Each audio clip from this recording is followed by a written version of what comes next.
On dit toujours, l'IA va prendre notre créativité. Il y avait même un post qui tournait sur LinkedIn qui disait comme « Moi, je veux que l'IA fasse la lessive et la machine, je veux pas qu'elle fasse des dessins et de la peinture. » Est-ce qu'un humain arriverait à toujours faire la différence entre une machine et un humain? C'est important de garder ce qui nous rend humains, donc ce qui est la créativité, ce qui est la découverte, l'apprentissage. Il faut pas déléguer la recherche de savoir à une machine. Je pense déjà qu'on est en train de vivre une transition similaire à la révolution industrielle, donc où les machines sont venues remplacer les humains dans les usines. Et là où la révolution industrielle, les machines ont remplacé ce qu'on appelle les blue-collar jobs. Et l'IA fait la même chose, mais pour les white-collar jobs.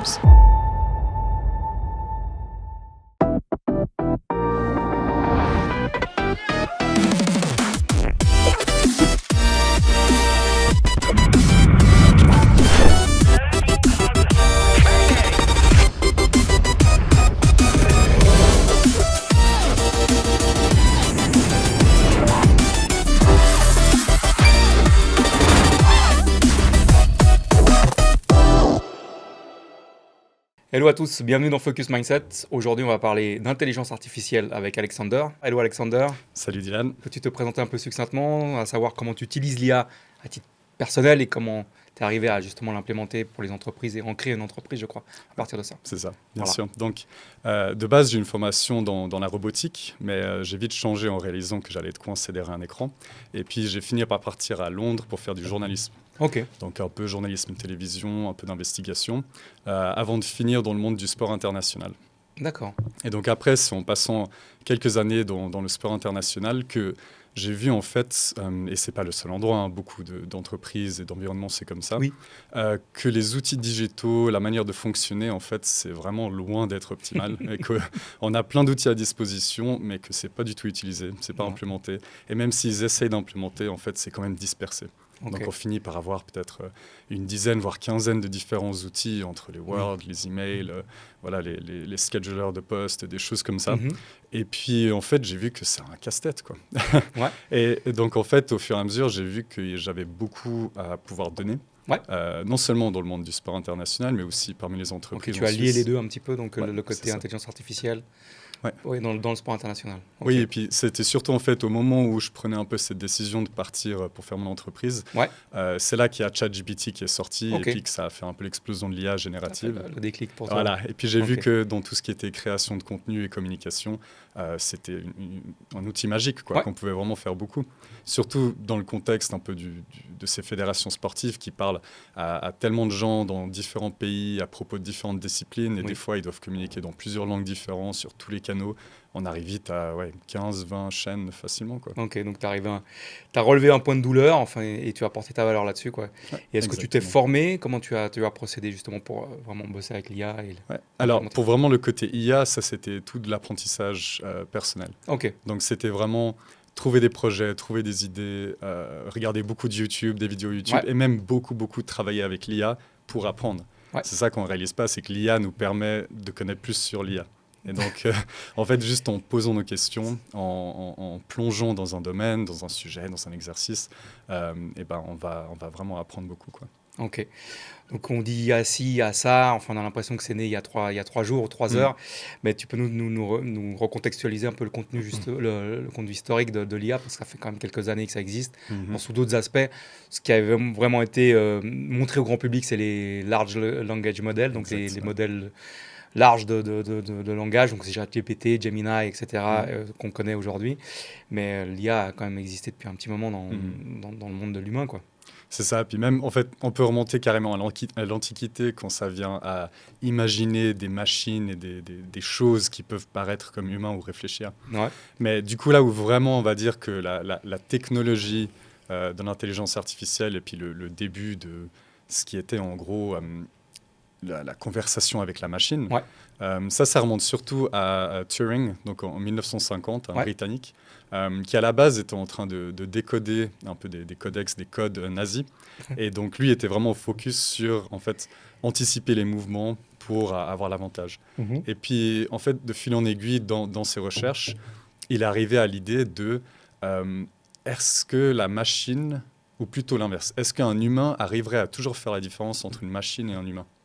Et donc c'était parti à la base d'un jeu qu'ils avaient où c'était une personne qui ne voit pas la personne A et la personne B. Et elle devait, en gros, poser des questions pour savoir qui était la femme et qui était l'homme, donc caché entre les deux personnages. Et du coup, il a pris ce même jeu, il l'a fait une étape plus loin. Et en fait, au lieu d'un homme et une femme, c'était un robot et un humain. Et donc, c'était le même jeu, poser des questions et savoir est-ce que l'humain arriverait toujours à discerner ce qui est un robot et ce qui est un humain. Donc voilà, on voit que dans les années 1950, il y a déjà eu cette approche de l'IA. Et tu peux nous expliquer un peu aussi les différentes étapes, donc le deep learning, enfin tout ce qui est un petit peu, tout ce qui a été les étapes de l'IA par rapport à notre humanité. Oui, c'est ça. Donc, surtout au début, l'IA, ça a été... on va dire, développement plutôt analytique, le fait de catégoriser. On pouvait comprendre des datas et l'associer à une finalité, on va dire. Et ça fait plusieurs années que c'est en train d'être développé. Ça a été utilisé tout simplement quand on regarde par exemple Netflix ou même YouTube. Qu'est-ce qui est suggéré comme contenu? C'est une espèce d'intelligence artificielle qui arrive à bien catégoriser. Là, on a fait le bond en avant et qu'est-ce qui a vraiment créé, on va dire, l'IA générative, ce qui a vraiment fait cette explosion maintenant, c'était le moment où on arrivait à partir donc juste d'une question, à partir de quelque chose, et de générer du contenu, une image ou une vidéo même qui n'existait pas avant. Et ça, c'est quelques développements technologiques que je ne pourrais pas citer exactement lesquels, mais une que je sais a vraiment eu un impact, c'était le Architecture Model, il me semble, c'est quelque chose comme ça, que Google avait publié et développé à la base en 2017. Et ça a permis, en fait, à la base, quand on faisait de l'IA générative, on faisait un mot après l'autre. Donc, c'était vraiment une chaîne de mots et c'était que des probabilités que ce soit ce mot qui vienne après avec. Là où cette nouvelle chose de l'architecture model, ou plutôt c'est l'attention qu'on va donner à certains mots, ça a permis déjà de prendre tout le contexte, par exemple d'une page entière, de mettre du poids sur certains mots qui, en fait, ça, vont vraiment donner le sens, en fait, du texte. Et par rapport à ça, ensuite, on peut commencer à créer la chaîne de mots, donc les tokens, qui vont en fait donner ce qu'on voit aujourd'hui. Voilà, c'est simplifié. C'était un petit peu pour recontextualiser historiquement. Alors c'est vrai que ce sont des raccourcis qu'on a fait, mais c'est un petit peu les grands traits qu'on a relevés par rapport à l'IA et aujourd'hui qui est vraiment explosé avec ce côté justement comme tu disais de LLM. Toi, comment tu as justement abordé le sujet de l'IA en entreprise? Donc tu as eu cette révélation que tu t'es dit attends, il y a des comités olympiques sportifs qui doivent communiquer en plusieurs langues. Enfin, il y a toute une architecture à mettre en place qui pourrait optimiser leur temps et aussi trouver des solutions qui soient un petit peu différentes que ce qu'ils ont actuellement. Et du coup, après, comment tu as implémenté ça concrètement si tu es en entreprise? Donc, je pense qu'il y a aussi deux choses à prendre en compte. Il y en a un, c'est vraiment l'automatisation. Donc, c'est la connexion d'outils entre elles d'une manière logique qui fait qu'on n'est pas obligé d'aller manipuler nous-mêmes. Et une autre chose, c'est dans cette chaîne, intégrer l'intelligence artificielle générative qui va pouvoir en fait créer du contenu, créer des choses, analyser à l'intérieur. Donc, d'une part, en fait, je voulais déjà simplement créer quelque chose qui facilitait la vie aux gens, qui rendait un flux de travail beaucoup plus agréable, parce que je voyais que le temps perdu, la frustration mentale, la tension physique, du stress, de tous ces clics, de toutes ces choses, de perdre des emails, peu importe, il y a plein de trucs. Plein de problématiques, en fait, ça nous bouffe la plupart de notre temps. Parce que je voyais dans le côté créatif, en fait, ça c'est aussi, je fais une petite parenthèse, parce que on dit toujours l'IA va prendre notre créativité. Il y avait même un post qui tournait sur LinkedIn qui disait comme moi je veux que l'IA fasse la lessive et la machine, je veux pas qu'elle fasse des dessins et de la peinture. Et genre oui d'accord, si tu génères une image, on est d'accord, ça fait ça. Mais en fait, moi ce que je trouve intéressant, c'est que en libérant notre esprit de tout ce qui est ces méthodes opérationnelles, de tout ce qu'on fait à la chaîne comme ça, vraiment comme des robots, et ben en fait ça nous permet d'être beaucoup plus créatifs. Parce que je prends l'exemple des réseaux sociaux. Je connais très bien ça. Alors, je vais parler plutôt du domaine où je suis. Et ben, dans ce mode-là, beaucoup de fois, en fait, on va passer d'un contenu et on va juste le dédupliquer dans différentes versions, adaptées à chaque réseau social. Et puis ça, franchement, c'est pas très intéressant. Il y a mieux. Voilà, c'est ça. Je pense qu'en règle générale, je vais peut-être pas parler pour tout le monde, mais en tant que communicant, en tant que journaliste, on préfère beaucoup plus passer du temps à imaginer des histoires, à parler aux gens, à faire des interviews, à assembler une narrative, une histoire. Ça, pour moi, c'est beaucoup plus intéressant que de juste faire du formatage de texte. Donc voilà, ce que je voulais vraiment, c'était en fait remplacer toutes ces étapes de formatage, d'aller-retour, de casse-tête, pour ensuite libérer beaucoup plus de temps à la créativité, à la collaboration. Et puis, est-ce que tu as un exemple qui te vient en tête concret de ce que tu as implémenté dans une entreprise qui a fait gagner justement du temps à certaines personnes, qui ont permis de faire justement autre chose, de se concentrer sur une autre problématique ou une autre création de contenu ou autre? Oui, bien sûr. Donc en fait, là, en ce moment même, on est en train de développer un outil, c'est un SaaS. Donc vraiment, le but, ce serait qu'on arrive, vous payez l'abonnement, c'est une SaaS entreprise, et nous, on vous aide à déjà faire le setup, parce qu'imaginons, il y a tous les promptings, toutes les choses qui sont spécifiques à vous. Il faut quand même qu'il y ait des experts qui sachent comment vous communiquer. Donc voilà, on ferait ça. Mais en fait, avec cet outil, vous avez tous vos canaux centralisés dans une interface. Donc en fait, au lieu d'avoir WordPress pour le site internet, ensuite vous avez les MailChimp pour le mailing, ensuite Instagram, Facebook, LinkedIn, tout ça. Et même le messaging aussi maintenant, si on prend WhatsApp, ce genre de choses, Telegram. Le but, c'est qu'en fait, tout est centralisé dans une interface et que vous avez déjà votre analytics aussi qui est centralisé en un. Donc vous êtes plus en train de regarder par rapport au type de message que vous envoyez, au style que vous utilisez, c'est là que vous allez voir le feedback. Et donc déjà, juste le fait de centraliser toutes ces chaînes dans un endroit et qui vous permet de générer avec quelques clics juste des infos, toutes les variations qu'il faut, ça c'est un gain de temps, mais on a calculé dans des cas concrets où c'était entre en tout cas 3 et 5 heures gagnées par communication. Donc pour une fédération, le cumul sur des centaines de communications, ça fait...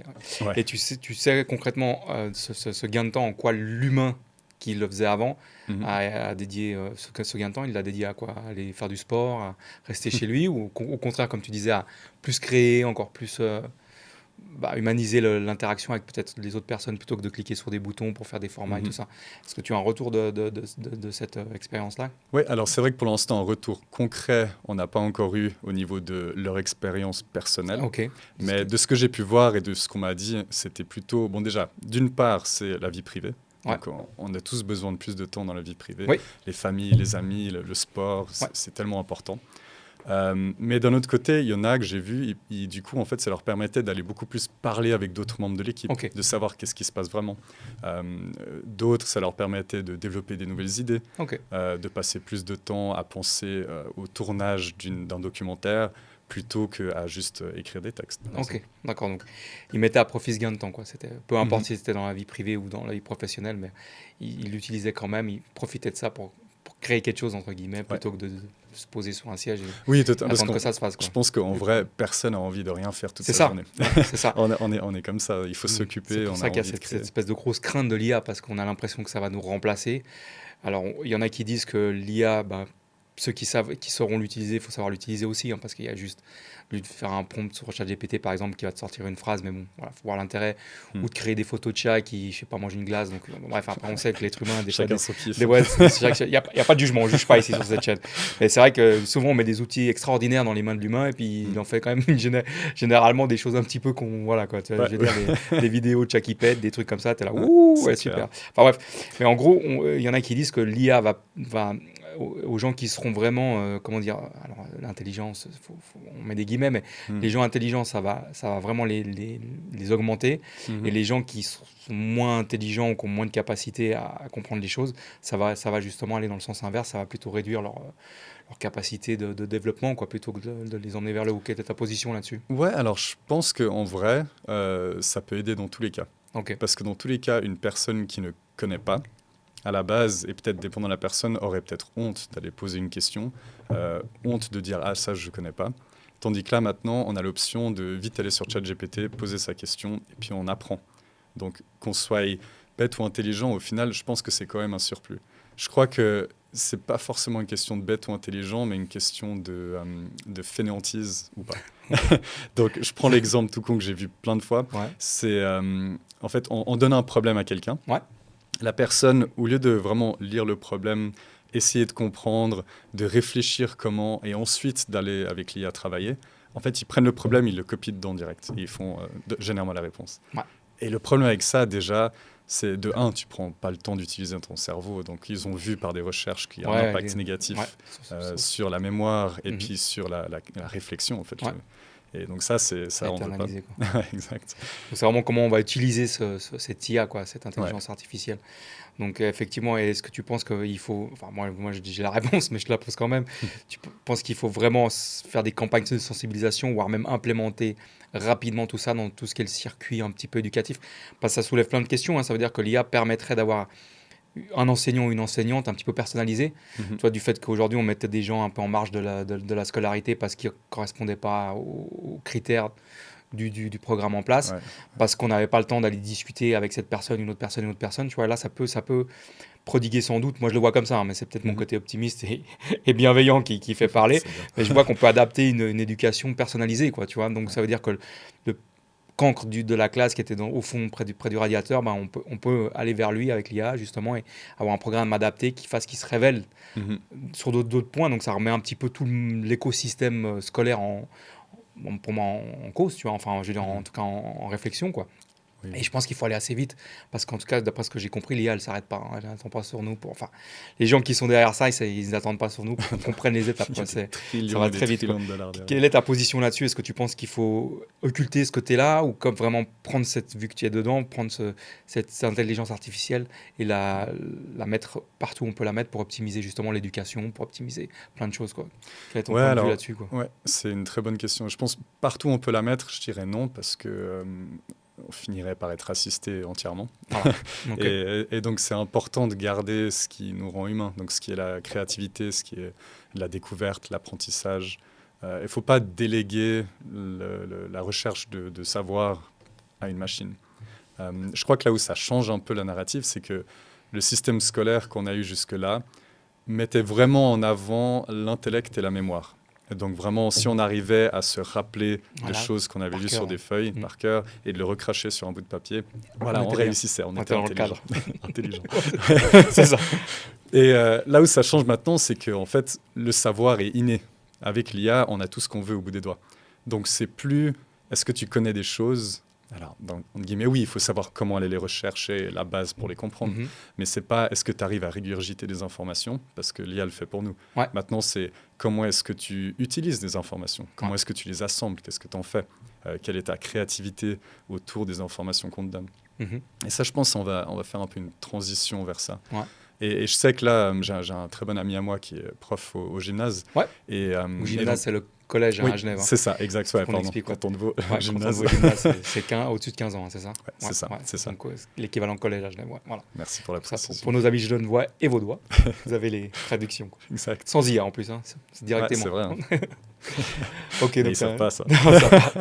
Donc tu as un ami qui enseigne au gymnase. Et puis donc eux ils sont pleins dans un peu un bouleversement de comment ils travaillent. Il y a vraiment une part des profs qui sont vraiment contre ça, qui résistent toute formation, toute intégration de l'IA dans le cursus scolaire, dans l'apprentissage. Ils savent le défendre, ça ? Ils savent.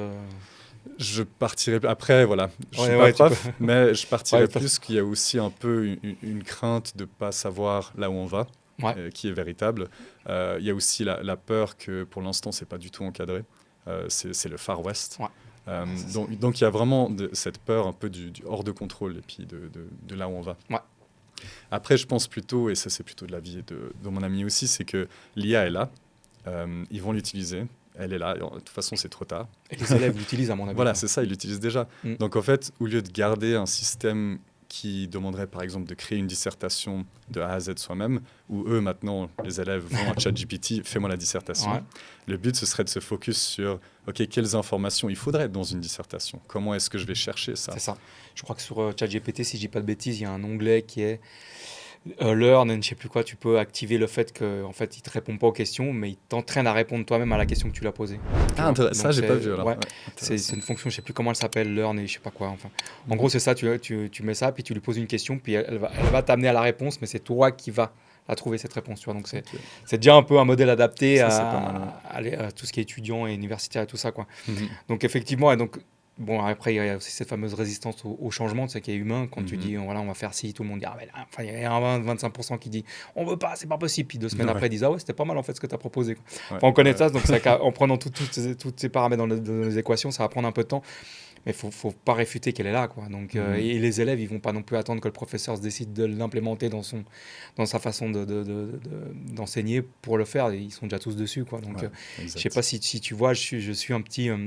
sur YouTube, il y a un podcast, je crois, qui s'appelle Les Pipelettes, où c'est des enfants de, je veux dire, 7, 6, 7, 8 ans, 9 ans, qui justement parlent d'intelligence artificielle, quoi. Mais tu les vois, ils sont déjà super mindsetés. Ils comprennent mieux que nous. Enfin, moi, je pense, j'ai un peu plus âgé que toi, mais ils comprennent mieux que moi comment justement s'en servir. Et pas forcément comment dire, que dans une volonté de rien faire, mais dans une volonté d'apprendre plus ou d'aller chercher une réponse par soi-même, mais en ayant un assistant un petit peu personnalisé, quoi. Donc, c'est assez intéressant, quoi. Une anecdote intéressante par rapport à ça, c'est donc je donne aussi des cours sur l'IA, le fake news, les informations à des très jeunes aussi. Donc, je passais dans les écoles faire une semaine de médias pour leur apprendre un peu ça. Vraiment, vraiment cool. J'ai adoré. Et en fait, ils sont très smart. Ils captent déjà beaucoup. C'est abusé, hein. C'est quelle tranche d'âge? Alors là, c'était des 8 ans à 12 ans. Ils sont déjà là, hein. Ils sont faits de l'IA, hein. Enfin des LLM, quoi, en tout cas. Moi, je trouve ça impressionnant, mais bon, tant mieux. Et quelque chose qui était très intéressant, c'est que pour chaque classe que j'avais, je pense que j'ai eu au total 700 élèves, j'ai fait un peu un vote de main levée entre qui c'est qui utilise déjà les réseaux sociaux. Et là, il y avait encore très peu. Évidemment, plus on monte dans l'âge, plus il y en a. Mais chez les jeunes, il y avait très peu. Et quand je demandais qui c'est qui a déjà utilisé de l'IA, la majorité avait déjà utilisé. Donc en fait, je remarque là que les enfants jeunes utilisent déjà l'IA alors qu'ils ne sont même pas encore sur les réseaux sociaux. Ce qui est bien, à mon avis, c'est quand même une meilleure approche, mais il faut être encadré quand même. Clairement, non, je pense que c'est aussi, de mon point de vue, c'est aussi une bonne approche plutôt que d'être sur les réseaux sociaux et de scroller un peu bêtement sur les applications qu'on connaît, qui là aussi détruisent, je pense, le cerveau. Il y a eu des études qui ont montré que le fait de scroller, enfin voilà, l'addiction, la dopamine. C'est comme la drogue, c'est vraiment l'équivalent. C'est hallucinant, quoi. Donc là, on a une génération qui est plus orientée sur le savoir, entre guillemets, l'assistance de ces LLM, plutôt que d'aller scroller sur Instagram, Snapchat. Et puis il y a quand même un côté plus actif dans la découverte plutôt que passif. Si je prends juste Instagram ou TikTok, peu importe, c'est vraiment ce qu'on appelle le doom scrolling. On scrolle sans arrêt et vraiment le cerveau, c'est juste un hit de dopamine, un hit constamment. C'est grave. Et là, on n'a aucun choix vraiment sur le contenu qui nous est proposé, sauf si consciemment, on va liker, interagir avec des choses qui nous semblent bien. Et là, on peut influencer l'algorithme. Mais il n'y a pas moyen, sinon, de faire autre chose. Non. Tandis qu'avec l'IA, on est quand même plus actif parce qu'on va poser des questions, on va lire, essayer de comprendre et réagir. Et puis, avec l'IA, ce que je trouve assez intéressant par rapport aux réseaux sociaux, par exemple, c'est que, déjà, si on ne comprend pas, on peut dire pourquoi, et ils vont plus expliquer. Et aussi, si on nous donne un point de vue, on peut dire, OK, et puis l'autre point de vue, c'est quoi ? Et là, on va avoir une réponse. Tandis que les réseaux sociaux, on n'a pas ça. Non, on est vraiment spectateur à 300%, quoi. Donc, c'est vrai que, après, je fais un petit parallèle. Donc, tu me donnes de l'espoir, justement, dans cette jeune génération qui, de 8-12 ans, qui utilise plutôt tout ce qui est IA génératif que plutôt d'être spectateur de l'Instagram, parce qu'on commence à un peu entrevoir un petit peu les dégâts de tout ce scroll qui se passe, de cette génération, entre guillemets, sacrifiée, des gens de 15 à 25 qui ont vraiment pris l'habitude de scroller, enfin vraiment très robotiquement parlant, sans comprendre ce qu'on leur envoyait comme information, mais comme tu dis, le shoot de dopamine était là, quoi. Donc là, c'est intéressant que tu fasses part de ce paramètre, parce que ça donne un peu d'espoir, justement, en se disant, tiens, la nouvelle génération, elle va peut-être occulter le fait de ces applications et puis aller plus dans le côté, justement, savoir, connaissance, et se développer différemment, quoi. Je rajouterais un petit caveat là-dessus, c'est que je crois que beaucoup repose aussi sur les parents et l'éducation qu'ils leur donnent. Tu as remarqué en fonction des classes que tu avais Dans le sens que la plupart du temps, c'était les parents qui leur interdisaient d'aller sur les réseaux sociaux. Puis du coup, que par exemple l'IA, c'était ensemble, qu'ils faisaient ensemble et ils montraient. Ça, c'était dans le contexte où j'étais donc à Blenay-Saint-Léger. Donc tu as remarqué, c'est la majorité des cas qui étaient là. Oui, c'était beaucoup des parents. Et donc, voilà, parce que je pense naturellement, les enfants, ils sont curieux. Donc, ils ne savent pas ce qui est bien ou mal, ils vont juste aller voir. Voilà, donc s'il y a un peu cette protection qui est mise en place pour certains, c'est souvent les parents. Et je pense que ça dépend aussi de la région, de l'endroit, de la démographie. Oui, bien sûr. Donc tu disais que les parents sont plus aptes à proposer l'IA à leurs enfants via même le téléphone mobile, plutôt que de leur ouvrir un compte Instagram, Snapchat ou TikTok. Ça, c'est vrai. Intéressant. Et accompagner surtout. Du coup, on peut dire qu'ils ont pris un petit peu connaissance, et ils ont pris un peu acte des dégâts qui étaient qui était causé à la génération d'au-dessus de leurs enfants, qui avaient 8-12 ans. Ok, d'accord, intéressant. Et après, justement, alors, il y a les enjeux sociétaux éthiques qu'on a un petit peu abordés avant. Donc pour toi, le biais algorithmique ne peut pas engendrer de discrimination ou d'inégalité dans la société ou pas? Si, quand même. Ouais. Si. Mais je Explique-nous pense ça. pas que... déjà, de base, c'est plutôt un problème humain qu'un problème technique, Ok. dans le sens où ce qui fait vraiment le biais, c'est... comment est-ce qu'on appelle ça? Vraiment le learning data, Alors, les les données d'apprentissage. D'apprentissage, ouais. Voilà. Donc les données d'apprentissage qu'on va donner à l'IA, c'est des milliards, des billions de données, quoi, des informations. Ouais. Et il y a quand même un peu un premier tri qui se fait, mais bon, quand c'est autant d'informations, c'est difficile de bien faire parce que, voilà, au début, ça se faisait manuellement. Et puis après, ils ont commencé à faire du self-learning, donc l'auto-apprentissage. L'IA apprend par elle-même, catégorise par elle-même. Mais donc, on a vu, il y a un exemple concret, plusieurs. C'était genre de la discrimination entre les sexes, par exemple. Il y avait, dans le cas de Apple, ils avaient donc une carte de crédit. Ouais. Et puis, la limite de la carte de crédit était définie par une IA qui analysait le credit score, la personne et puis l'état financier. Et ce qui était intéressant, c'était, et même ça, c'était, j'ai plus le nom, Steve, le cofondateur, non, pardon, ça je vais juste checker.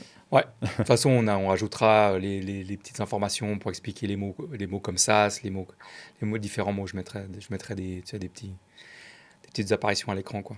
Cool, ça va aider, ouais. Voilà. Steve Wozniak, voilà, cofondateur d'Apple. Ok. Donc lui, il a remarqué, par exemple, lui, en postulant, en créant sa carte de crédit, alors que lui et sa femme partageaient le même compte bancaire, donc l'état financier était le même, que lui, il avait un credit score qui était 10 fois plus élevé que celui de sa femme, alors que c'était les mêmes. Et d'autres gens qui ont même remarqué que leur femme avait un meilleur credit score, donc score crédit, et malgré ça, elle a une limite inférieure à celle de son mari qui était pire.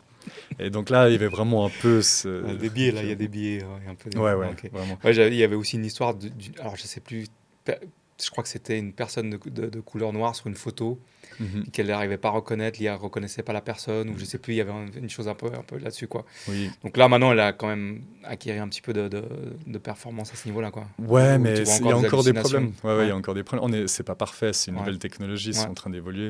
Et là, dans ces cas-là où c'est flagrant, ok, on peut remarquer.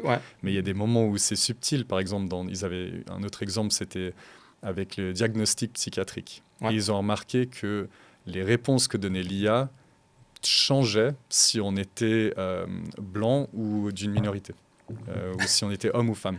Et ça changeait, alors qu'en fait, le trouble lui-même était le même. Donc ça, c'est des choses où faut faire avoir attention. Conscience, Donc il y a quand même des hallucinations qui se font sur les réponses, des dates qui peuvent être fausses, et comme c'est assez convaincant en fait, son dialogue est assez convaincant. C'est vrai que en tant que cerveau humain, tu as l'impression ah oui c'est vrai que Napoléon il faisait 2,80 m parce qu'il était tout petit, quoi. Mais c'est assez faut donc quand même toujours garder cet esprit un petit peu de remise en question et ce libre arbitre aussi.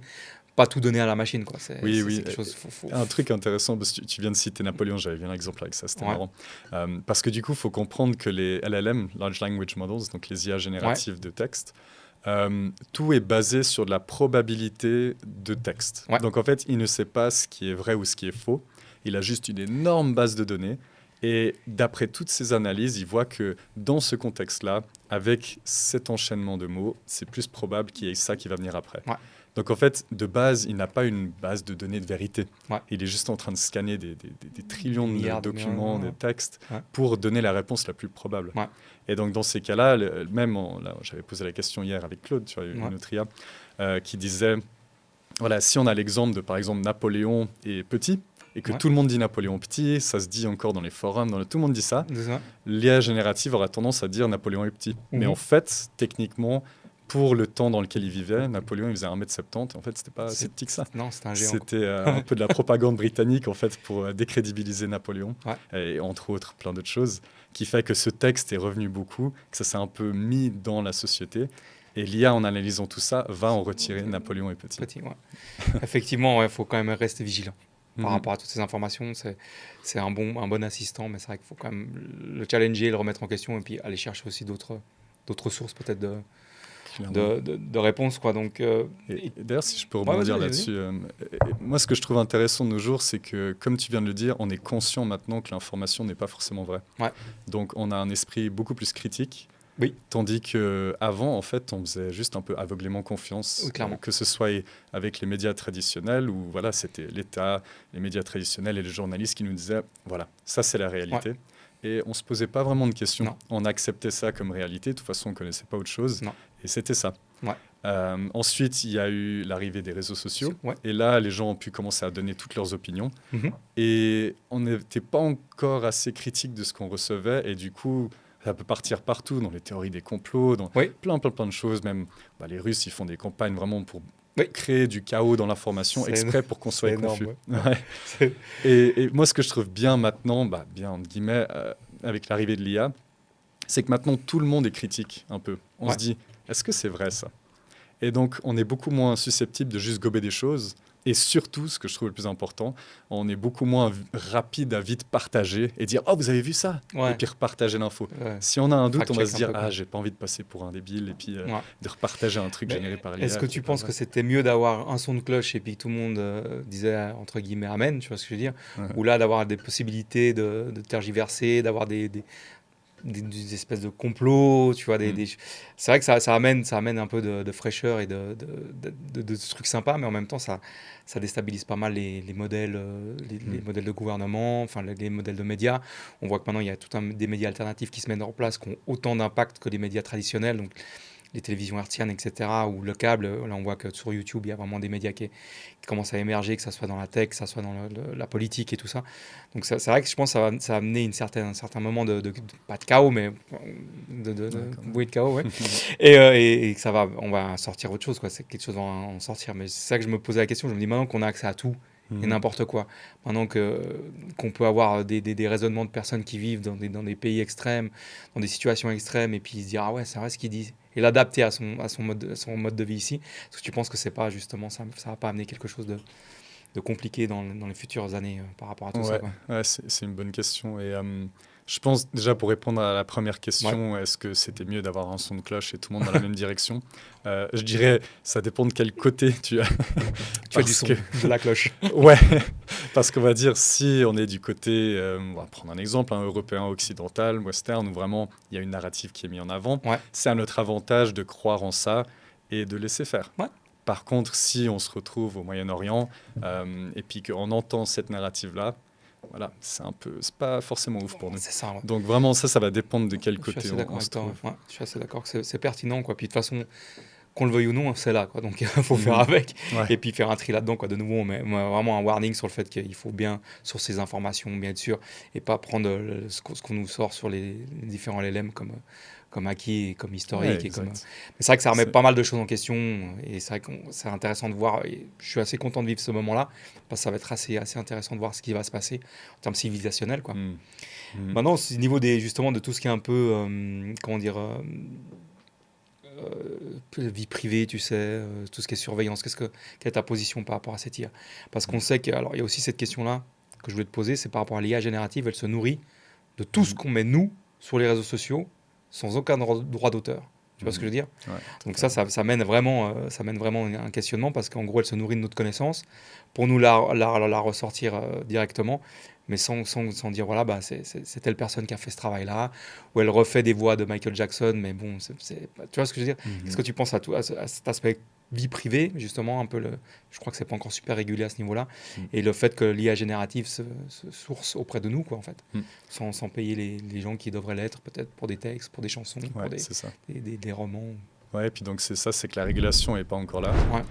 Il y a eu un certain effort pour essayer de donner des droits d'auteur par rapport aux data d'apprentissage, donc les données d'apprentissage qu'on donne aux IA pour s'entraîner.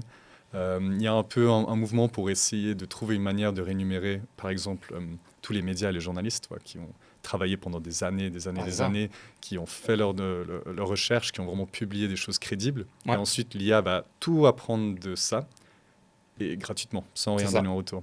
Donc voilà, il y a déjà eu quelque chose par rapport à ça pour payer ces médias. C'est vraiment réalisé ou c'était juste un débat d'idées Je sais qu'il y a eu beaucoup de pression. Je sais qu'il y a eu, surtout en Amérique en fait, donc c'était les médias américains. dont aussi le Guardian au Royaume-Uni. Ouais. Et donc, il y a eu beaucoup de pression pour se faire énumérer, pour soit pas donner accès aux IA pour apprendre, Ouais. soit justement être énuméré par rapport aux données qu'ils utilisent. J'ai pas suivi où ça en est maintenant. Ouais, je pense que ça va se positionner. C'est un peu comme quand Spotify a débarqué dans le monde de la musique, tu vois.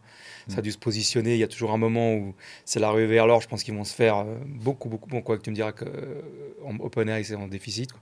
Mais bon, bref, ça, c'est une autre question. Mais c'est vrai que je pense qu'il y a un moment un peu de vague comme ça. On ne sait pas trop, c'est pareil, légiférer. Puis après, je pense que ça va se positionner naturellement un petit peu en disant effectivement on va rémunérer telle personne par rapport à son truc, quoi. Ouais. Ou bien justement peut-être les entités plus grandes qui peuvent mettre pression pour être énumérées le feront. Ouais. Mais les populations lambda, comme on avait avec les réseaux sociaux, voilà, si tu veux t'amuser, tu donnes tout. Et le pire, c'est qu'on le fait avec plaisir, tu vois. On est gentil. On est gentil. L'humanité est gentille. Et du coup, sur le côté justement protection de la vie privée, tout ça, quelle est ta position? Parce que je crois que c'est pas encore super cadré. Enfin, il y a des gens qui l'utilisent comme un psychiatre, un psychologue. Enfin, c'est ça. Donc, c'est fou, quoi. Ce qu'il faut savoir, c'est surtout que c'est pas forcément l'IA qui est envahissante, on va dire, qui prend ces données. C'est surtout les entreprises, comment elles l'utilisent pour entraîner ces IA. Et donc, tu peux avoir des modèles open source, par exemple, qui sont créés avec du training data, avec des données d'entraînement. Et puis, en fait, une fois qu'elle est créée, que le modèle est créé, on peut le prendre, l'utiliser sur nos propres serveurs, en sachant qu'il n'y a rien qui est enregistré, rien n'est envoyé aux États-Unis ou quoi que ce soit. Je prends l'exemple de l'outil qu'on développe. Donc, on sait très bien que les outils américains, que ce soit Anthropic avec Claude ou bien OpenAI avec ChatGPT, c'est vraiment les plus performants. On ne peut pas vraiment faire une compétition contre ça. Ils ont tellement d'investissements, tellement de moyens. Donc voilà, il faut savoir, est-ce qu'on a vraiment besoin de la meilleure technologie disponible? Et dans ce cas-là, on sacrifie un peu nos données personnelles. Ou bien on trouve une manière de les censurer. Voilà, c'est faisable aussi. Ou bien on sait que par rapport à nos besoins, on n'a pas besoin de la meilleure technologie qui existe et que des modèles open source qui existent déjà, même la Suisse, ils en ont fait un, Aperture, je crois que ça s'appelle. Et alors, je l'ai essayé.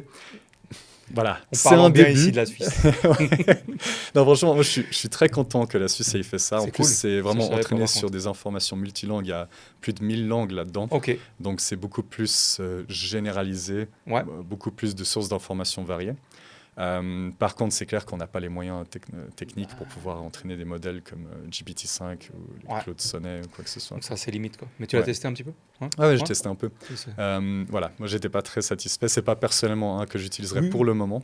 Mais c'est vraiment, en fait, il faut surtout se dire c'est une base sur laquelle on peut construire. Donc toi, en entreprise, si j'ai bien compris par rapport à ton éthique et tes valeurs, quand tu proposes un produit en entreprise, c'est vraiment dans le domaine de, justement, c'est très privatisé, il n'y a pas de données qui sont gardées, enfin, c'est très transparent. En fait, la base de tout ce qu'on a fait, c'est donc hosté en Suisse, sur des serveurs suisses. Nous, on contrôle même l'authentification aussi, c'est en Suisse. Donc voilà, de base, tout est, on va dire, souverain. On est souverain de nos propres données. En plus, donc, pour donner un exemple, on utilise Infomaniac, donc, qui sont basés à Genève. Et moi, j'aime beaucoup ce qu'ils font parce qu'on va dire c'est un peu le Google de la Suisse, à notre propre taille.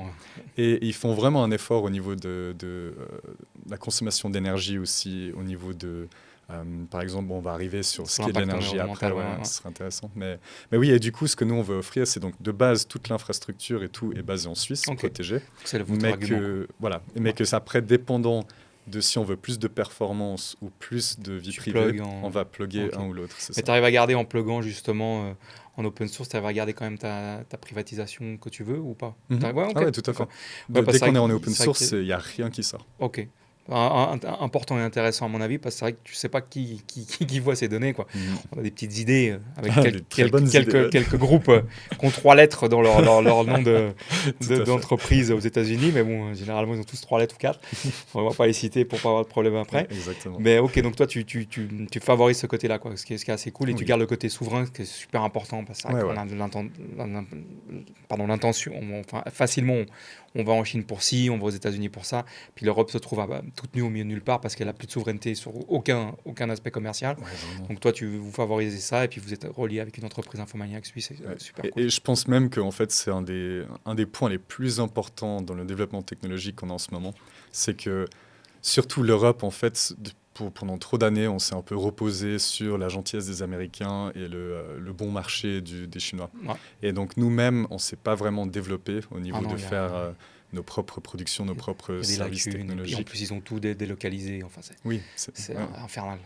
Et donc, je pense que là où vraiment les entreprises, les gens, n'importe qui peuvent avoir un changement, en fait, c'est dans qui est-ce qu'ils choisissent d'investir. Ouais. Donc, soit on peut donner tout notre argent aux Américains ou aux Chinois, et puis voilà, mais c'est moins cher, c'est ça. Voilà.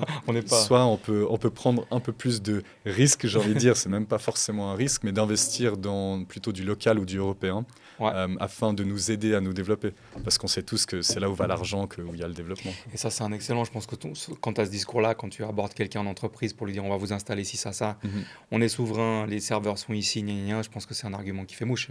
Ça donne envie, c'est clair. Plus que de dire ça va partir aux États-Unis dans tel FB. Enfin, bref. Alors, c'est vrai que la protection des données, c'est aussi un peu un buzzword maintenant, donc un mot qui tourne, qui fait un peu les trends. Et du coup, en fait, c'est un peu, on va dire, un mot que, surtout dans la partie supérieure des entreprises, les executives, qui ne sont pas forcément vraiment au courant de comment tout fonctionne, on sait très bien que la protection des données, c'est important. C'est important. Et je suis d'accord, mais il y a des fois des choses que, en fait, c'est vraiment pas grave. Par exemple, dans la communication, si on va publier quelque chose, c'est des informations qu'on va publier de toute façon sur Instagram, Facebook, les sites Internet et tout. Donc, si cette information part sur une IA avant d'être publiée sur Facebook, c'est pas grave. Très grave, de toute façon, elle finit dans le domaine public américain. Oui, américain. Et là, on va aborder un peu le côté emploi, donc l'IA dans l'emploi et l'économie. Est-ce que toi, tu penses qu'il va y avoir des transformations des métiers traditionnels ? Ça va forcément créer des nouvelles opportunités, des nouvelles compétences. Quel est ton point de vue par rapport à tout ça, par rapport à ton vécu quotidien autour de l'IA et l'implémentation de l'IA en entreprise ? Qu'est-ce que tu penses que ça va amener ? Alors, je pense déjà qu'on est en train de vivre une transition similaire à la révolution industrielle, donc où les machines sont venues remplacer les humains dans les usines. Et là où la révolution industrielle, les machines ont remplacé ce qu'on appelle les blue-collar jobs. Donc c'est vraiment les cols bleus, le métier des cols bleus. Ouais, c'est ça. Donc c'est les ouvriers, c'est ça un petit plus peu. Ouvriers, manutentionnaires, etc. Exactement. Et l'IA fait la même chose, mais pour les white-collar jobs. Donc, alors ça, ce sont les cols blancs. Voilà, les cols blancs. On fera les traductions, Google le fera avec plaisir. Merci. Et puis, donc ça, c'est plutôt ce qui est donc, dans le bureau, derrière les ordinateurs, plutôt à réfléchir, dans stratégie, ce genre de choses. Je pense que ça va aller dans ce secteur d'activité. Disons que, par exemple, ce qui est IA générative, c'est pas... Alors, ça va aider, on va dire, pour l'industrie, peut-être à optimiser des processus, mais les machines sont déjà là. C'est pas des humains qu'on va remplacer. Tandis que générer des documents, trier des informations, des choses comme ça qu'à la base, c'était des humains qui faisaient. Là, ça va être remplacé par l'intelligence artificielle. Qu'est-ce que tu vois par rapport à tous ces métiers, avocats, médecins, parce qu'on dit que l'IA est... J'ai vu des choses passer qui disaient que quand l'IA faisait un diagnostic, c'était, je dis n'importe quoi dans les chiffres, mais c'était 50% de bons plus que l'humain quand il faisait son diagnostic. Et quand tu mettais un humain qui relisait le diagnostic de l'IA, ça descendait de 15% le taux de juste. Si tu veux, du moment où l'humain intervenait sur le diagnostic de l'IA, ça le descendait, quoi, tu vois, je veux dire, les statistiques. Quoi. Donc c'était assez marrant, quoi. Qu'est-ce que tu penses que ça va... Parce que tout le monde dit que ça va révolutionner les milieux d'avocats, enfin voilà, les médecins, les psychiatres, tout ça. Il y a ceux qui disent que les futurs millionnaires, c'est les plombiers et les serruriers.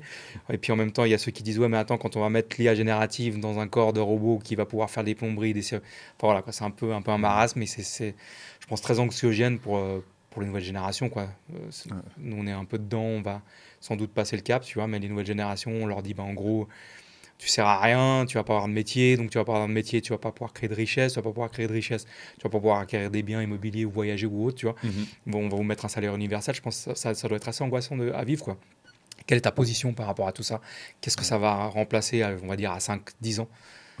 Est-ce que ça va vraiment bouleverser, tu penses, le domaine du travail ou on n'y est pas encore ? Je pense que ça va vraiment bouleverser, mais pas comme on le pense. Là, on est plutôt un peu dans la peur d'être remplacé et d'être inutile. Et je pense pas du tout qu'on deviendrait inutile, ça c'est clair. je pense que ça va nous amplifier, dans le sens où, en fait, un humain accompagné ou associé avec une bonne intelligence artificielle bien fait, avec les bonnes informations qu'il faut, va nettement plus loin qu'un humain tout seul ou bien qu'une IA tout seul. Parce que, comme on a vu, les IA, ils savent pas ce qui est vrai ou ce qui est faux. Donc, même si, et c'était intéressant la statistique que tu as dit, où du moment où l'humain intervenait, ça baissait de 15%. Ça, je ne connaissais pas celui-là. Alors, je ne sais pas si c'est avéré, je veux dire, je n'aurais pas la source de ça, mais j'ai entendu justement dans différents podcasts qui disaient comme quoi il y avait une étude qui avait montré que quand l'IA prenait sa décision de diagnostic médical tout seul, c'était du 100%. Quand l'humain la faisait tout seul à diagnostic, c'était du style, je sais pas, 60%. Puis quand l'humain intervenait sur le diagnostic de l'IA, ça descendait négativement la probabilité, le diagnostic. Donc c'était assez. Ouais. Mais toi, tu penses que ça va justement, comme tu l'as dit, augmenter l'humain, quoi, en fait. Oui. Je pense sincèrement que ça va augmenter l'humain. Si on prend l'exemple des avocats, par exemple. Je veux dire, le nombre de textes, de lois, de documents, de cadres précédents, ce qu'il faut utiliser, c'est incroyable qu'ils arrivent encore à travailler comme il faut, vraiment. Parce que la connaissance qu'ils doivent avoir constamment au bout du doigt et de savoir que ça existe, peut-être qu'ils ne la connaissent pas par cœur, mais juste de savoir que ça existe pour aller la rechercher. C'est incroyable. On va pouvoir se concentrer sur autre chose que faire des recherches. C'est ça. Donc juste, en fait, le fait d'avoir son assistant personnel qui a accès à tout et puis qu'on lui dit, OK, sors-moi tous les trucs en lien avec ça, l'IA arrive très, très bien à faire ça. Donc toi, tu n'es pas dans le scénario catastrophiste qui dit, justement, le robot agrémenté de l'intelligence artificielle va vous remplacer avocat, médecin et tout ça, quoi. Mais c'est plutôt complémenter et augmenter la valeur de l'humain. Et ça va changer totalement aussi les emplois comme ils sont. Donc on a vu l'ère industrielle aussi, ça a changé. Donc ceux qui travaillent dans les usines sont devenus des personnes qui allaient on va dire surveiller les robots et leurs machines et être sûr que ça fonctionne. Ça a créé aussi des postes d'ingénierie en robotique, en machinerie. On s'est adapté clairement, quoi. Et puis, une statistique aussi, c'est juste depuis 1940 jusqu'à maintenant, donc même maintenant, 2018, 60% des emplois qui existent maintenant n'ont pas existé avant, en 1940. Donc, c'est même pas si loin que ça. Non, ça fait même pas 100 ans, quoi. Ouais, et il y a eu quoi ? Surtout, développement technologique, Internet, mais les services ont changé, la manière dont on consomme a changé. Donc, en fait, il y a tellement d'aspects qu'on ne peut pas anticiper, qui vont arriver avec le développement technologique. C'est vrai que la force, je trouve, du cerveau humain, c'est vraiment l'adaptation en milieu hostile, quoi. C'est hallucinant comment on sait se renouveler, trouver la faille qui fait qu'on prend de l'importance par rapport à un endroit dans lequel... il y a de toute façon, il y a un moment de friction où on va sans doute perdre des gens au combat, comme on dit, mais après, on va se renouveler, se réadapter, effectivement, quoi. Et puis l'humain, c'est souvent quand il a le dos contre le mur, d'un coup, il s'active. Qui s'énerve un petit peu, quoi. C'est vrai que là, on était dans un monde un petit peu d'assistanat, quoi, donc du coup, on s'est un peu reposé sur nos lauriers, mais là, il va falloir s'activer pour survivre, quoi. Donc, ça va redonner des hommes forts, comme on dit, les temps faibles donnent des hommes forts, qui donnent des temps faibles, etc. Donc là, on est parti pour avoir des guerriers qui vont se stimuler le cerveau pour pas passer en dessous de l'IA. Des guerriers de l'innovation et de la créativité, surtout. Donc, on reste positif sur cette chaîne par rapport à l'intelligence artificielle. Et maintenant, on va parler un petit peu tu avais quelque chose à rajouter sur l'impact un peu économique, social, sociétal ? Oui, bien sûr. Donc, je pense déjà, alors là, on a très peur tous de perdre nos emplois, d'être remplacés par les machines. Et puis, en fait, si on pense vraiment au problème, la peur, c'est pas le fait de perdre son travail, c'est le fait de ne pas avoir assez pour manger, pour survivre. Oui. Et je crois que vraiment, là où on doit faire un shift de société, vraiment une transition sociétale, c'est que les bases de survie puissent être disponibles sans devoir travailler. Alors, je sais que c'est des propos un peu plus avant-gardistes, je ne sais pas quoi on va dire. Il y a déjà eu des propositions avec le revenu de base inconditionnel. Franchement, moi, je ne pourrais pas dire quelle est la solution. Mais je toi, tu proposes d'avoir accès aux matières vitales, on va dire, donc la nourriture, peut-être le toit et tout ça, sans besoin d'avoir un travail pour justifier l'accès à ça.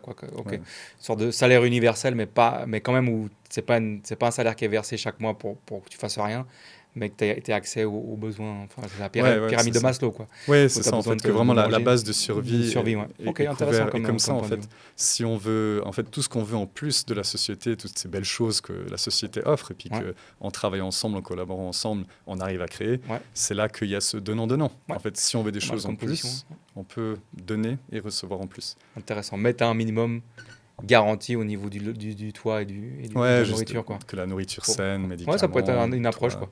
Dites-nous ce que vous en pensez en commentaire, si ça paraît réalisable. Et maintenant, on va parler justement de l'impact environnemental, parce que c'est vrai que je trouve que c'est assez mis de côté, en tout cas en francophonie, on va dire, pour suivre pas mal de documentaires, de reportages, de podcasts là-dessus. C'est vrai qu'on parle beaucoup du remplacement de l'IA dans la société, que ça va remplacer nos jobs, etc.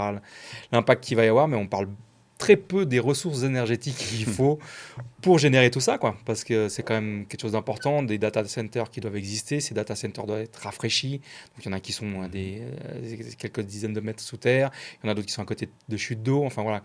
Quelle est ton analyse et ton propos par rapport à ce côté-là de l'IA, quoi, côté énergétique Ouais, donc l'énergétique, c'est un gros problème de nos jours. Je pense que c'est le plus gros problème, en vrai, que j'ai l'impression qu'on ferme un peu tous les yeux là-dessus. Je sais pas pourquoi. Soit on a une solution miracle et on ne le sait pas encore, soit on ferme juste les yeux parce qu'on ne peut pas voir la réalité. Que ça s'accroche, qu'on arrive dans le mur.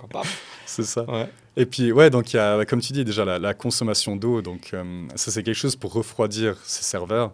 La plupart de ces bâtis, eh ben, ils sont dans des milieux un peu isolés. Même beaucoup en Amérique sont dans des endroits où il y a déjà très peu d'eau de base. Et en fait, ils vont consommer encore plus d'eau. Donc, pour donner un peu une idée, donc, un gros data center, ça va consommer autant qu'une ville de 50 à 100 000 personnes. Donc, c'est l'équivalent peut-être de Sion ou bien de Yverdon-les-Bains, quoi. Ouais. Et un data center, tu peux donner son utilité justement dans la chaîne de l'IA. Ça sert à quoi avec un data center d'une cinquantaine de milliers qui fournit l'énergie pour une ville de 50 000 habitants, ça génère quoi, 3 prompts, 2 prompts ou 150 000 prompts sur... Ah non, ça c'est quand même pas mal. Donc, pour donner un peu l'ordre de grandeur de la consommation par rapport à nos besoins, on va dire que je crois que ce que j'avais vu, c'était donc pour un document de 1000 mots généré par un LLM, donc Large Language Model, ça consomme à peu près une petite bouteille d'eau. Donc, il faut vous imaginer à chaque fois que vous tapez, que vous envoyez pour être généré 1000 mots, vous entendez un petit glouk. Voilà. Cette bulle qui part dans la consommation d'eau pour refroidir. Je pense que c'est important que les gens conscientisent ça, quoi. C'est pas anodin et j'ai aucune idée, aucune réponse pour en parler aussi autour de moi. Pourquoi les gens se voilent les yeux, la face par rapport à ça, quoi, je sais pas. C'est les humains. Ils trouvent le moment trop féerique, justement, d'avoir un assistant qui réponde, qui te fasse des poèmes. Ouais, il y a quand même une utilité incroyable. C'est juste, en fait, il faut que nous-mêmes, on fasse aussi attention à notre propre consommation. Et je pense que ça va venir à une certaine sensibilité par rapport à ça. Comme par exemple le fait d'éteindre les lumières quand on sort de chez nous, le fait de ne pas laisser le frigo ouvert qui tourne. C'est des choses comme ça qu'avant peut-être on n'avait pas conscience de ça, mais qu'avec le temps on a réalisé et on fait attention. Donc si on prend l'exemple de par exemple générer des vidéos avec l'IA, là ça consomme énormément, c'est quelque chose je crois 1000 fois plus que génération de texte. C'est quoi? Une vidéo complexe de plus de 10 secondes, c'est 3000 fois plus qu'un texte de 1000 mots. La consommation énergétique, de bouteilles d'eau, c'est énorme. Donc il y a des choses comme ça où oui, c'est cool de tester. J'encourage les gens d'essayer, mais voilà, il faut quand même penser qu'à chaque petit prompt que vous envoyez, il y a beaucoup d'énergie qui est consommée. C'est important d'avoir ça en mémoire. Est-ce que tu as quelque chose à rajouter? Oui, je pense aussi qu'il y a des solutions qui sont en train d'être mises en place. Donc, déjà, du côté des Américains, en fait, eux, ils ont dit que d'ici 2030, il serait un net zéro consommation d'eau. Oui. Donc ça, voilà, faut voir comment ça se passe, mais c'est déjà ça. Et puis, si on prend l'exemple, encore, je prends parce qu'ils sont plutôt cool, je trouve, Infomaniac, ils font, en fait, leur consommation d'eau pour refroidir les serveurs est directement réinjectée dans le réseau local de chauffage. Donc en fait, c'est l'eau qui est utilisée pour refroidir au lieu d'être juste rejetée. En fait, elle est réutilisée dans le chauffage, ce qui fait que tu as moins besoin de chauffer l'eau pour la consommation des habitants. Et donc, on peut un peu offset cette consommation d'énergie. Intéressant, je ne connaissais pas ce point-là, effectivement. Mais il y a aussi beaucoup de greenwashing qui se fait un peu partout. Et des choses, par exemple, en Suisse, on parle beaucoup de 100% renouvelable avec l'hydraulique et le solaire. Donc, le solaire, ok, c'est bien. Si on arrive à le stocker, c'est cool. L'hydraulique, si ça vient des montagnes, très bien. Mais beaucoup de fois, en fait, on va utiliser l'énergie du nucléaire et surtout du charbon en Allemagne pour, en fait, pomper l'eau dans les réservoirs hydroélectriques et ensuite la faire couler dès qu'il y a besoin. Donc, c'est comme des grosses batteries, on va dire naturelles. C'est très pratique, c'est très utile, surtout si on va utiliser du renouvelable pour pomper ça. Ça, c'est impeccable. Mais pour l'instant, on n'est pas encore à ça. Et puis, on a acheté chez les voisins pour pomper l'eau, quoi. Ouais, donc, il y a des ajustements à faire. Mais en tout cas, les gens, ils travaillent dessus, quoi. Et puis, effectivement. Oui, il y a de l'envie. Il y a vraiment... Ouais, il y a des choses. Il y a de toute façon, c'est un écosystème qui vient de sortir un petit peu, d'émerger, même si ça fait depuis 1950 qu'on a vu la première intelligence artificielle commencer à naître dans l'humanité. C'est vrai que les gens conscientisent le fait qu'il y a l'économie qui est pas non plus... l'énergie qui n'est pas non plus... définie. Enfin, voilà, quoi. La Terre a ses ressources et il faut essayer de les préserver un petit peu, quoi. Il y a des choses qui se mettent en place. Puis après, il y a ce côté aussi... Justement, ma question était sur les gouvernants. Quelle est ta position, si tu veux qu'on parle un petit peu politique? Pourquoi, justement, ils n'ont pas pris les devants sur le côté des lois par rapport à cette IA? Pourquoi ils n'ont pas pris les devants sur le côté souveraineté des données, tu vois, et ils laissent tout fuiter pour après se dire... Alors, je sais qu'il y a la mondialisation. Je ne suis pas non plus un imbécile, mais voilà, quoi. Quelle est un peu ta position là-dessus? Pourquoi, justement, il n'y a personne qui prend un peu en main cette chose-là? Ça peut être les gouvernants ou peut-être une autre force, mais bon, généralement, ce serait plutôt à nos politiques de prendre ça en main. Pourquoi il n'y a pas ce suivi-là qui se fait à tous ces niveaux-là, pour le côté privé, pour le côté souveraineté, quoi, comme tu dis? Je pense que c'est important, quoi. Ouais, alors, je pense déjà on est très dépendant de ces technologies. On est dépendant du coup des pays qui développent ces technologies. Et puis il y a une collaboration qui se fait entre ces pays. Et d'un côté, on ne veut pas froisser le pays en question non plus. Que ce soit peu importe de quel côté. C'est des biens, c'est des délires commerciaux, quoi, en fait. Oui, et là d'ailleurs une anecdote très intéressante, un fait, c'était donc voilà, on sait qu'il y a eu ces tarifs douaniers qui sont venus de l'Amérique, qui ont fait beaucoup de pression sur les entreprises. Gros coup d'éclat. Voilà. Et puis en fait, en même temps, il y avait des discussions où le Conseil d'État voulait à la base forcer les réseaux sociaux américains, qui ont plus de 10% d'utilisateurs suisses par mois. Ils voulaient les forcer à divulguer leur algorithme et encore payer une taxe pour l'utilisation. Donc il y avait beaucoup de points où ils voulaient mettre la pression sur ces entreprises tech américaines, ce qui n'est pas très bien passé au niveau des Américains. J'imagine. Et donc en fait, voilà, avec ça, en fait, cette même loi a été repoussée. Ils ont essayé de, quoi, mais c'était censé sortir en mars 2024, et là, je crois qu'ils viennent de le mettre public pour consultation le mois dernier. Donc voilà, et puis quand on voit aussi, par exemple, au AI Summit qui était à Paris au début de l'année, il y avait le sommet de l'intelligence artificielle. merci pour les traductions. J'ai tous ces mots anglais. Oui, j'ai remarqué. Je travaille là-dedans. Donc tu es allé là-bas? Non, j'étais pas allé là-bas, mais j'ai vu, il y avait J.D. Vance, donc le vice-président des États-Unis, qui avait dit donc ouvertement à tous les politiciens, tout le monde qui était là. Il avait dit oui, il y a une tendance. Alors je paraphrase, mais vraiment il a dit ça. Il y a une tendance de certains pays en Europe de vouloir mettre la pression et limiter les entreprises tech américaines. Nous, on ne peut et on ne va pas accepter ça. Et il dit, je pense que c'est dans le meilleur intérêt aussi de ces pays européens de ne pas faire ça. Donc ça envoie quand même un message assez fort. Et puis dans le contexte de tout ce qui se passe avec les tarifs, avec les entreprises tech américaines, l'investissement dedans et tout, on peut commencer à comprendre pourquoi c'est difficile de ne pas juste dire OK, on bloque ça, on garde toutes nos données. C'est un vrai millefeuille, quoi. Il y a vraiment plusieurs choses en compte. Si tu fais quelque chose sur la gauche, c'est la droite et le milieu qui vont tu vas avoir des répercussions, quoi. C'est ce qu'on parlait en off, les dommages collatéraux, quoi. Tu veux mettre une loi en place pour un peu récupérer quelque chose sur soit de l'argent, soit de la souveraineté sur des données, et puis en fait on te dit mais attends, si tu veux récupérer tes données, nous on te met des taxes à 35%, on te met des... Donc c'est très compliqué, mais c'est vrai que c'est un peu le revers de la médaille de cette mondialisation qui a des bienfaits, tu vois, mais après c'est la souveraineté qui est perdue sur des domaines économiques, sur les domaines je veux dire de tout ce qui est justement technologique, et du coup tu es obligé de faire avec ça, quoi. Puis, non, c'est intéressant en tout cas la géopolitique, comme on dit. Et donc du coup quelle serait un peu la synthèse de tout ça? Quel était un peu ton... Voilà, donc l'IA c'est bien, c'est là, faut faire avec, mais faire attention quand même. Quel serait un petit peu comment tu synthétiserais cet échange là qu'on a eu sur l'intelligence artificielle?